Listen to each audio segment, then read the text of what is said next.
I ruptured my Achilles tendon just over 6 weeks ago and chose to go the non-operative route. I've got some recommendations for people going along the same journey, whether they've chosen surgical or non-surgical. Just a disclaimer, I'm not a trained medical professional. This is not advice in any way, just some opinions. Take it with a grain of salt and do your research.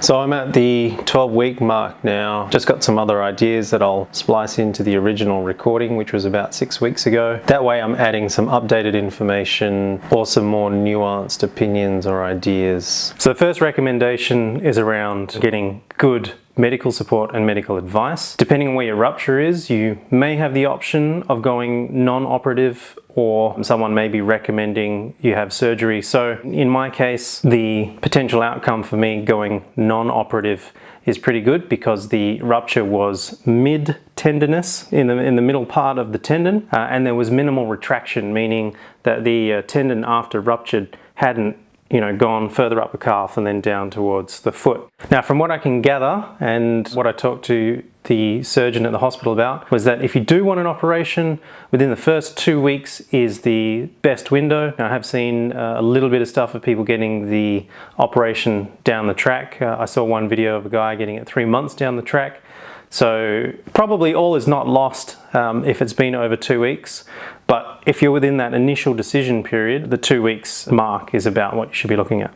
Just a note on the 2-week period, that was something that the surgeon had initially discussed with me, or at least he'd said, yeah, within the next week or so. I'd assumed that it was sort of within 2 weeks, but after talking to my physiotherapist, he said kind of is and it isn't a time frame thing. What matters more is the amount of retraction in the tendon. So if the tendon hasn't retracted and you've left it in plantar flexion, then there's a good chance it can heal on its own. But let's say that you leave it in that position and then suddenly you force the foot backwards like this, and that causes tension on the tendon, or let's say it's 100% rupture and that forces the tendon up or this way up the foot, then you're going to increase the amount of retraction. And so at that point, my understanding is that then the surgeon's going to say, now you don't have minimal retraction, so there's no way that you can just leave it and allow it to heal. I would also stress that in the initial stages, things can be pretty overwhelming. It's massively disruptive. You want to be making sure that you are definitely getting good advice. And if you're not feeling confident in your surgeon or physical therapist, go and find another one. Just get a second opinion just to start with. Now, this doesn't mean that if you're getting the answer you don't want, to try and find someone who gives you the answer you do want, but at least a second trained medical practitioner will have their own medical license that they're operating under and will be giving you the advice that they feel comfortable giving. You have to remember that ultimately it's your body and you can always refuse treatment if you want. A lot of people don't realize this. They're in the hospital, they're in the moment, the surgeon says, let's do this. This is what we need to do. And you say, sure. And it may actually be possible to do something different. Yeah, you can go and talk to other specialists and at least get an idea of what's going on. In my case, the surgeon that I talked to gave me the choice between operating and not operating. And he ran through the pros and cons, and based on his training, he said, look, the outcomes are roughly the same, the recovery times are roughly the same, there's a slightly higher chance of re-rupturing with the non-operative route, but at the same time you've got increased chance of complications when you go in for surgery, infection with the wound, and maybe you just want to avoid surgery. I went into the hospital thinking I definitely need the surgery, and I went out having chosen the non-surgical option. So when it comes to the topic of surgery or choosing the non-surgical option, it very much depends on where your rupture occurred and how much the tendon retracted. So in my case, I had the option of going non-surgical because the rupture was in the middle of the tendon and because the tendon hadn't retracted up the calf. If the rupture occurs elsewhere, let's say it occurs at the attachment to the bone, then as far as I know, you're probably more likely in need of surgery. Or let's say the tendon goes all the way up the calf, putting your leg into plantar flexion and allowing the tendon to heal on its own probably isn't going to have a good outcome. So my guess is your surgeon will recommend surgery. But in my case, the rupture was in the middle of the tendon and it hadn't retracted up the calf. I couldn't feel it. So my guess is that it was hanging on by a thread. Let's say it was a 90% tear. Then I had the option of going non-surgery. So if your surgeon hasn't given you the option of the non-operative route, it may be an actual physical thing. You can always ask for a second opinion. Something else I remembered that my surgeon had said when I went and saw him initially was that he said some experienced surgeons he knew, they would say, if that's my tendon, then I would get surgery. And he said there were other experienced surgeons who, in their cases, they would say, no, definitely don't operate on me. I don't need the surgery. He later ended up admitting he personally wouldn't have had the surgery either. And yesterday when I went down to the orthopedic clinic again, I had a different surgeon this time, and he said pretty much the same thing himself. If it had been him in my shoes where he'd had the option, he wouldn't have had surgery either. So it's interesting talking to doctors who are surgeons or training to be surgeons as registrars. They themselves are looking to avoid surgery if possible, and I think it's really good that they can make that recommendation as an option for the patient. During the initial period, I was presented with a study by Willits and others, I think it was in 2010, found that there were comparable outcomes between operative and non-operative. There was a group of 144 that they looked at, so 72 got the operation and 72 didn't, and there was one extra re-rupture in the non-operative group. Not the greatest sample size for this particular study, but I believe they have follow-up studies. And now that I think about it, I'll add some links in the description, or maybe they'll be up, or down in the links I'll put some studies and links to things that I'm referring to. On the topic of the non-surgical route, it seems to be that the key factor is in early weight bearing. So if you do have the option of not having surgery, getting your weight bearing done early seems to be the thing that makes either option work. Now with surgery, you're mechanically forcing the tendon together. So really the early weight bearing protocol seems to be what leads to better outcomes in terms of getting surgery or not. I guess if you've gone the non-surgical route and you're not on an early weight bearing protocol or program, then that might be time to go and talk to someone else for a second opinion. Now my basic understanding with tendon repair is that when the tendon originally ruptures, it responds in time by laying down scar tissue or a collagen lattice, and the collagen fibers are all in random orders. I don't know how they attach themselves or grow, but at least that's what ends up happening. You've got all these collagen fibers that are all over the place, and the idea with the early weight bearing is that the collagen fibers will align themselves along the direction of force. So when you stretch your tendon in one way under weight bearing, that causes all these fibers that are all over the place and they're in different directions. The collagen fibers will align themselves in the direction of force, so that if you're pulling this way, adding weight to your calf, then the collagen fibers will line up like this, and that will be in line with the rest of the fibers in the tendon, leading to a stronger repair. So if you don't do early weight bearing, then what will happen is that all your fibers are all over the place, and then suddenly when you try and do something too strenuous, there's not enough strength there within this lattice to hold the force, and you'll re-rupture. Now in terms of finding the right kinds of medical specialists, in my experience, I'm finding that what I'm doing with my physiotherapist is far more important to the whole rehab process than what I've discussed with my surgeon. So some of the people I've seen on YouTube, for example, talk a lot about their surgeons, and others talk about physical therapists. So in my case, dealing with the physio has been the most important part, and the surgeon I've only seen 2 or 3 times, I think. The surgeon even said himself that when dealing with the physiotherapists, that they would know more about the rehab process than him. Actually quite liked the surgeon that I saw. He was quite honest, and I like that he gave me options. But in my case, really quite like dealing with my physiotherapist, because he has a special interest in sports and sports rehabilitation. In your case, if you're an active person and you're looking to get back into sports and training, it might be worth trying to track down a physio who has a special interest in sports, who does this kind of thing regularly. The public system in Australia, for example, the physio that I saw there, they had a generic schedule, and my impression was that the people that go along with the public system will get the one-size-fits-all approach, and the schedule is supported by science, and it's great. I have no problems with it, but at the same time, I've gone and seen my sports physio. He's using a protocol that's based off the existing one that the hospital recommended. They've adapted it for use with their sports and the athletes that they deal with all the time. The title is actually Achilles Accelerated Functional Rehab Protocol. So it's accelerated in some ways, not my field of expertise. But in terms of the care that I'm getting, it's tailored to me, and my physio does ultrasounds as well in the clinic. So that's another thing I can recommend, is that if you really want to get a good picture of where your tendon is in the healing process, that an ultrasound can reveal some of that. The x-ray that they took at the hospital initially for me was just to see if the bone was broken. They never took an ultrasound. Now, with respect to medical treatment that you've probably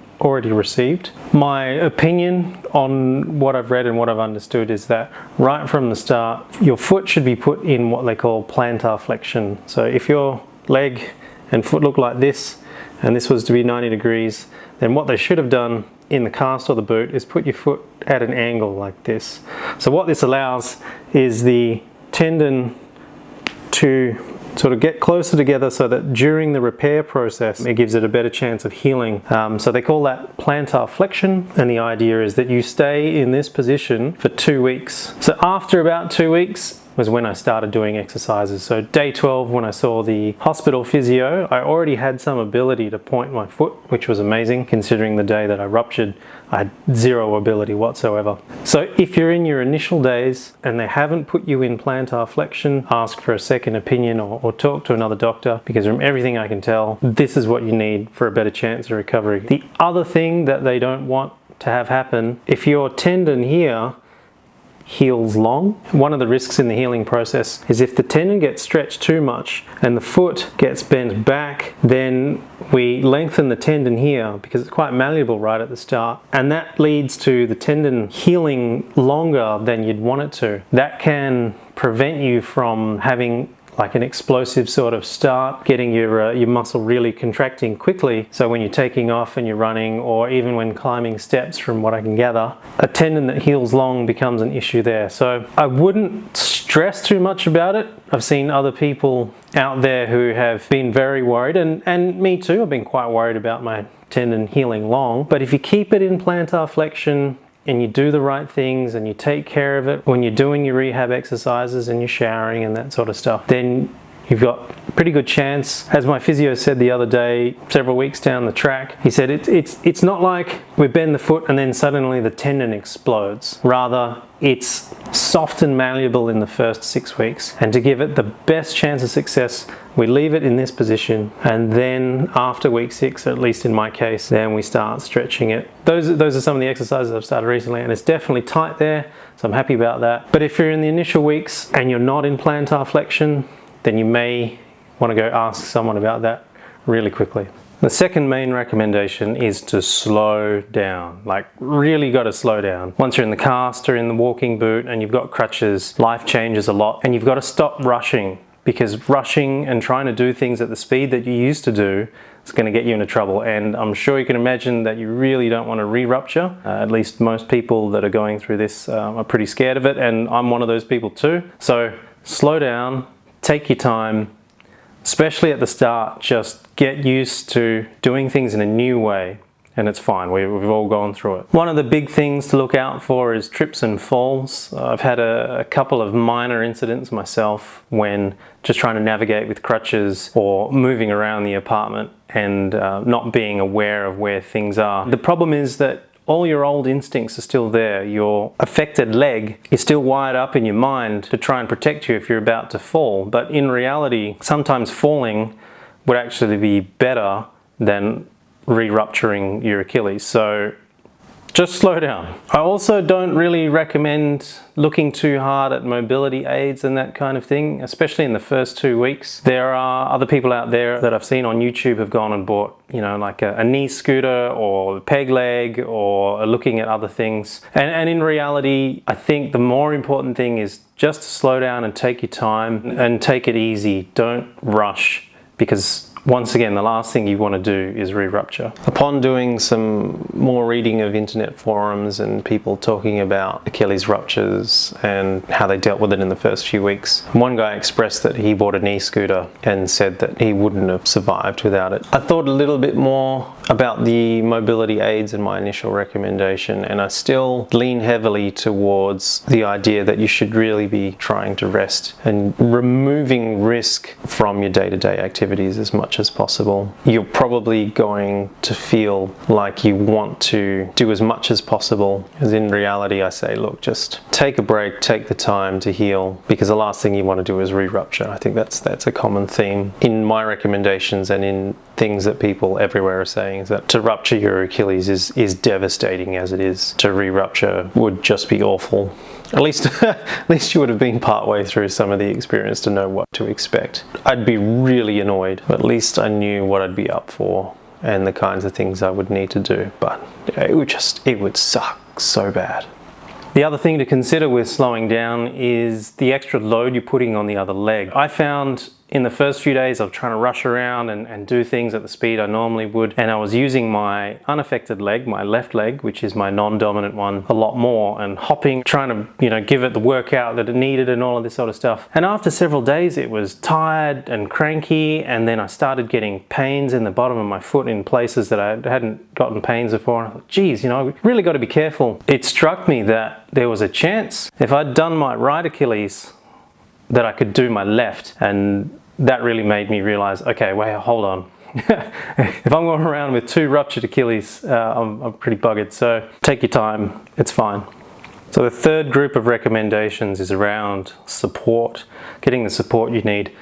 You've probably realized you can't do the things you used to do, and some things are basically impossible. So carrying things is a real pain in the bum, and I just realized that this is probably the easiest way that I can get my washing done.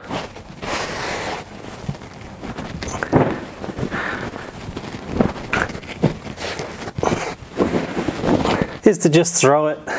I'm just going to throw it towards the laundry. It's impossible to carry, it really is. So you're going to need to call in some favors, and you're going to have to be nice about it, because some of these people are going to help you a lot. Partners, friends, family, neighbors, people who can help you with bits and pieces. In my first 2 weeks, what I needed help with the most was getting groceries and cooked meals. So I found it basically impossible to carry anything or to even stand for long periods of time, especially on the one leg and with crutches. So getting some meals made by a friend or family member. Maybe you sort of don't want 2 weeks of takeaway straight while you get to the weight bearing period.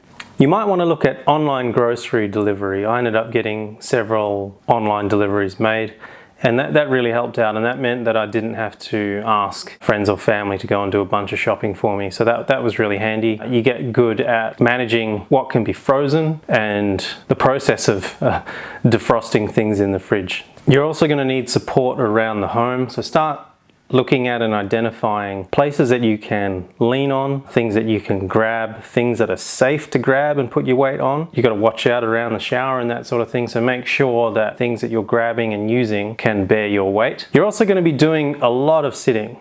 To the guys especially, sometimes sitting is better.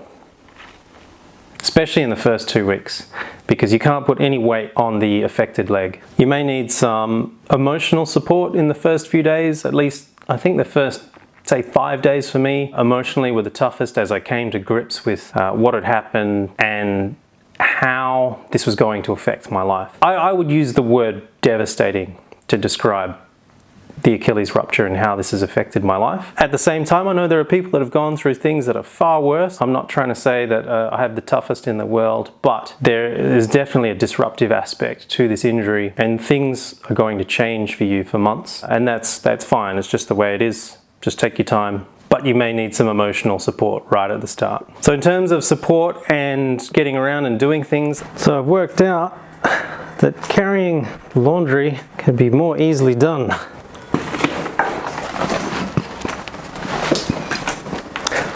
The help of a backpack. It's more painful than it should be. So I actually found that having a backpack is a really handy thing to have with you, especially at the start when you're trying to carry things from one room to another. You can't put a cup of tea or coffee in a backpack, but you can load it up with other things that you're trying to move from room to room. Your phone, your wallet, bits and pieces that you'll need through the day. The backpacks really help. You probably also need to find some shorts or trousers that will fit over your boot or your cast that have good pockets in them too. Just another recommendation in there. And make sure your crutches are the right height. I walked out of the hospital, I crutched out of the hospital, and I didn't realize that the crutches hadn't been set up for my height. We had a little bit of a play in the hospital, but in reality, the nurse that gave me the crutches didn't spend the time or didn't know how to help me set it up for my height. So depending on the type of crutches you have, just make sure that they're the right height, otherwise your upper body ends up doing a lot more work than it needs to. And I got back from the hospital and I was sweat pouring off me because I decided that I was going to crutch home from the hospital. And it was only normally like it's just a couple minutes walk, but that took me a very long time. So the fourth group of recommendations is around committing to rehab and making sure that you're doing the things you need to do to recover. Now, if you're anything like me, you probably realized, wow, this is a serious injury and I need to do the things that will get me back on track sooner rather than later. But there may be some people out there that are just kind of a little blasé about it. I would recommend make sure you keep on top of all the things you need to do, because the more you leave it and the more recommendations that you ignore, the longer it's going to take you to get back to where you were before the injury. So in the case of one guy who put his videos on YouTube that I watched, he stopped doing his calf exercises when he was good enough, and that was fine by him, but it took him about 3 years before he was back to normal. Now that didn't bother him because he got to the stage where he was running and that wasn't a problem for him. After that he didn't care.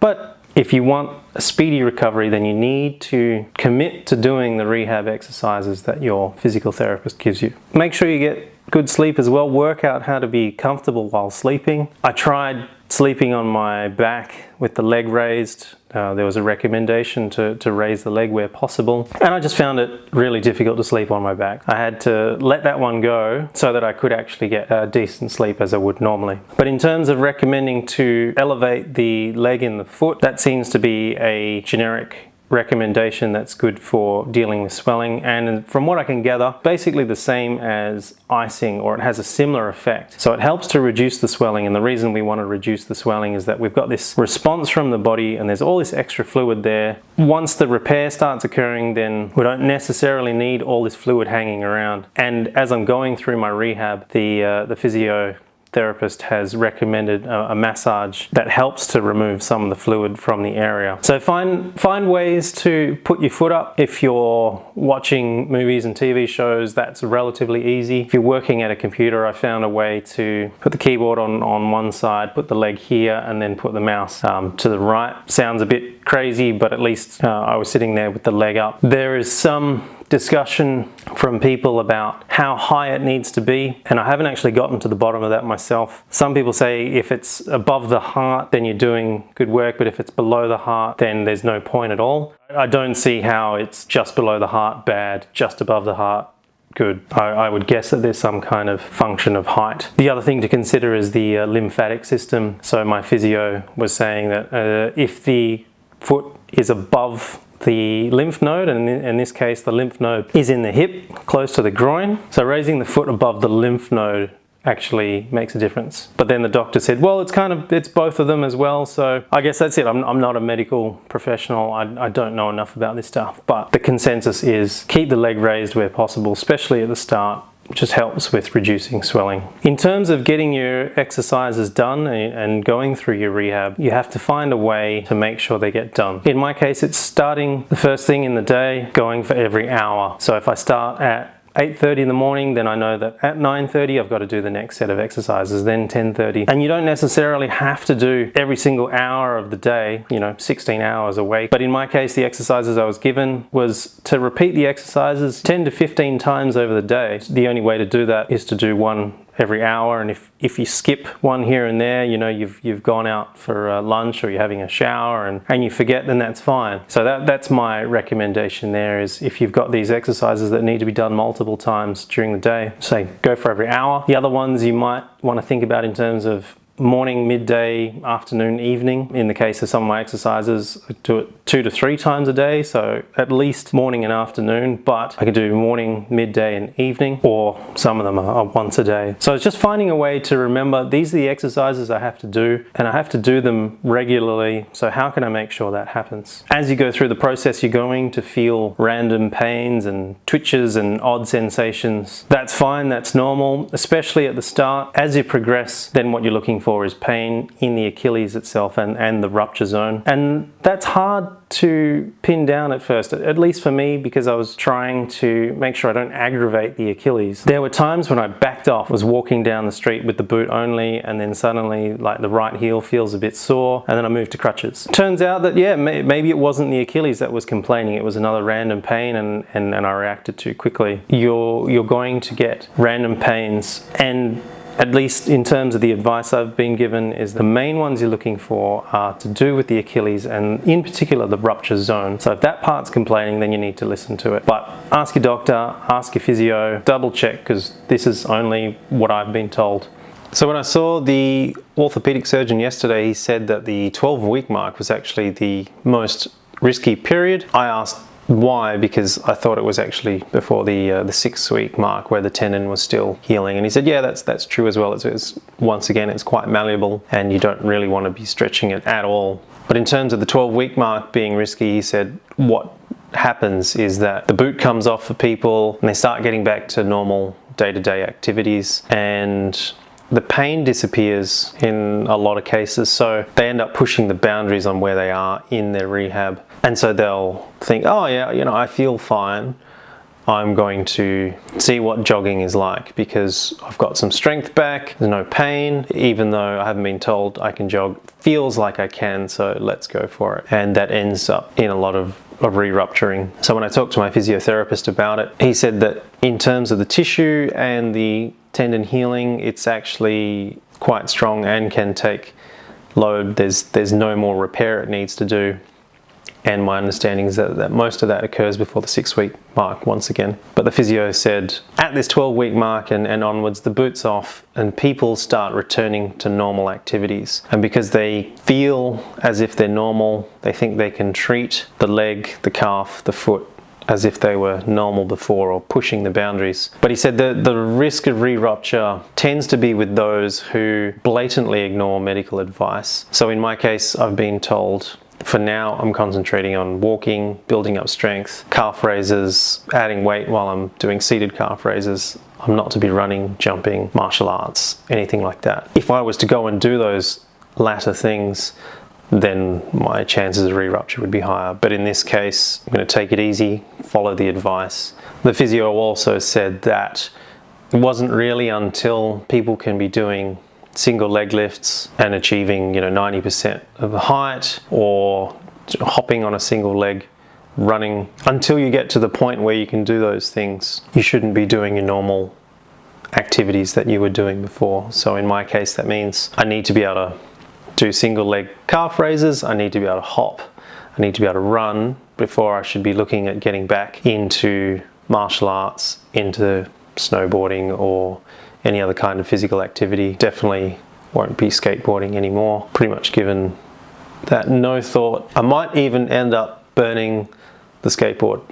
Fifth group of recommendations is around hygiene. If you're very early on in this recovery process, you probably haven't experienced it yet, but if you're a week or two in, you may have started to notice that the cast or the boot starts to smell. Like it's not very pleasant. In the first 2 weeks, I had a combination of a cast and a boot, and the advice was do not remove. I removed the boot once to shower, and it was terrifying because I was still very early on in the rehab process. So hygiene is something you're going to have to look out for, especially around the start. You're probably going to be showering at the start and have a plastic bag or something that you put around the boot and you tape it up. I had so much problems with those. Like, I always found that somehow water got inside.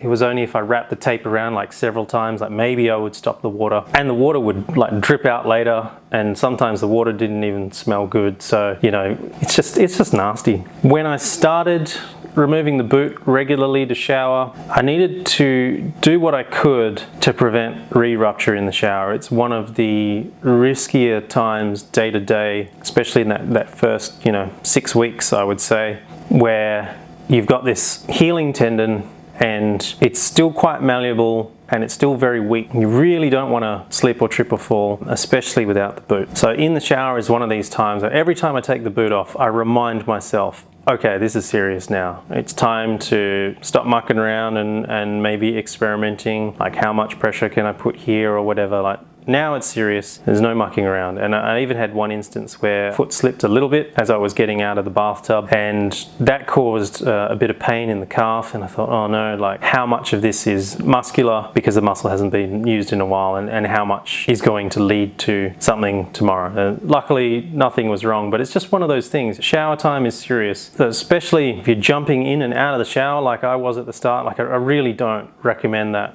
So find a way to make showering safe. A lot of people use a plastic chair. If you're in Australia from Bunnings, or in the US, Walmart, just get a cheap plastic chair. You probably have to get a friend or a family member to buy it for you, because obviously getting out and about and carrying stuff is difficult, but that'll make your life a lot easier. I was getting in and out of a shower that had a glass door on it and no handrails or anything, and I was finding a way to hop over the ledge and get in and out, and wasn't too bad when I had the boot on, but when I took the boot off it was terrifying. So I eventually made the switch to the second bathroom, where I've got a bathtub and a ledge, and I could lower myself in and out, and it's a world of difference. At the start the showers were incredibly difficult. They're like a workout in themselves. I remember getting out of the shower at the start and I was hot and I was sweating, because it's just a completely different way of showering. Before you can have a shower in a few minutes, and then showering becomes like a 15 to 30 minute process of just taking your time and doing things right. One of my recommendations for hygiene, as soon as you can do it safely and easily, is to clean between your toes. At least in my case, the boot isn't good at allowing the toes freedom and the ability to air. So if you're wondering where the smell in your boot comes from, clean your toes. And the other thing is, when you get out of the shower and you have washed your foot, remember to dry between the toes. Another thing you can do with the boot, in my case, is to wash the liner. Now I haven't done that yet because the amount of time it would take to wash the liner and to dry it, and the amount of time I would be without the boot. I want to always have the boot. Like, I've got a compression bandage, I've got a sock, I've washed them a few times, and obviously the structure of the boot itself you can't wash. So initially I was using the old Glen 20, good old Glen 20, and that's alright. I mean, it says kills 99% of germs and viruses, but if you're dealing with like mold and stuff, that's a different category too. The other one that really helped was odor eater. If you can see it there we go. This was recommended by another YouTuber, and this one really helps out a lot. It doesn't smell as bad as Glen 20. It's relatively pleasant, and it's also designed to be sprayed on your feet. So at least these are products in Australia. In your country, if you're viewing from around the world, there may be similar products, but this one's specifically for feet and shoes. So with the moon boot, or the cam boot, or the walking boot, depending on who calls it what, in the end I ended up really quite disliking the boot. Get the model. So this boot, the Actimove Walker by BSN Medical. This boot, I really quite dislike it now for multiple reasons. It's much better than a cast in your initial days, but the thing is, the boot was new at the start. And so when the boot's new, it doesn't smell bad. The fabric that goes around your leg is nice and new, and it's thick and it provides comfort. I found multiple problems with the boot after time. One was that the fabric that goes around your foot and the leg starts to decrease in thickness. So because the straps are going in the same place, and you end up putting the boot on pretty tight, because if you don't, it can be painful. The thickness of the material diminishes, and so what ends up happening is that the boot starts rubbing on your leg more and more. You end up wanting to reduce the rubbing, so you end up tightening the boot even more. At least I did in my case, and I found that worked. But then that led to a patch of skin, sort of about 5 centimeters by 15 centimeters on the front of my shin going numb to gentle touch. So it still feels pain and the hairs still have sensation, but I've lost the gentle touch sensation that goes in this little patch of skin. Now I'm not too worried about that, and it just takes months to heal, and the physiotherapist has confirmed this. The numbness isn't spreading and the skin itself looks fine, but it's still just one of those annoying things. Ultimately, the cheap build quality of the boot caused me to do things that led to my skin losing some of the sensation. On top of that, the tightness of the straps and the placement of them led to bruising on the shin. So the other thing with the boot was that one of the straps broke where the buckle was. So you can see here on the boot, white stitching in there. And that was because this loop broke out and was hanging literally by a thread. Just a needle and thread fixed that. Then the boot itself is hard to clean and the boot starts to smell. So obviously, you know, I've recommended the spray. But overall, something you might want to consider is actually purchasing a different style of boot yourself. I've seen websites that sell them. I think there was one website called Cam Boots or Walking Boots or Moon Boots or something. And they just sell these walking boots. That was their bread and butter. So if you're early on in the journey, buying a boot yourself may actually be a good option. And if I was to do this all again, I probably would buy another boot, because this one, just over time, it ends up sucking. In my case, I discovered some of these things sort of a bit too late, so I ended up just sticking with it and ended up using an old rag which I put down the front, and that went under the straps and acted as a bit of a buffer, but even then it still wasn't great. Depending on the kind of walking boot you get, I recommend considering spending a little bit of your own money on an upgrade, just so you avoid things like skin going numb or getting bruising on your shin or having to deal with poor build quality that could potentially result in you injuring yourself. Just a few things I picked up along the way of trying to get used to having a pretty severe disability, especially at the start. The difficulty of getting around on crutches. Remember your backpacks to carry stuff, online grocery shopping, and making sure you take care of cleaning between your toes. When you're showering, you're doing it in a way that's going to be safe, that kind of thing. So just take it easy. It gets better with time. I'm still going through the process, and from everything I can gather, the prognosis is good. It's just that the recovery time is very long. So best wishes. I don't normally do this kind of thing, but hope your recovery is going well. And I've been videoing some of the other things I've been doing, things like exercises or bits and pieces to show people where I've been at in the process. So I'll probably make some other videos just detailing that. So, you know, I might still come across new information or things that I think are relevant over time. This entire video has been delayed just because I've been thinking of new things and adding new things and going through the editing process. So what I'll probably do is add any other videos that I come up with on the topic of recommendations and things for people who are going through the process, especially in the early stages. But I think that's pretty much the bulk of it. I guess to sum it up, it's thinking about following the advice of your medical practitioners and making sure you've got good ones. Go for that second opinion, slow down, take it easy, look after yourself, do your rehab. Yeah, that's about it. All the best, guys. Cheers.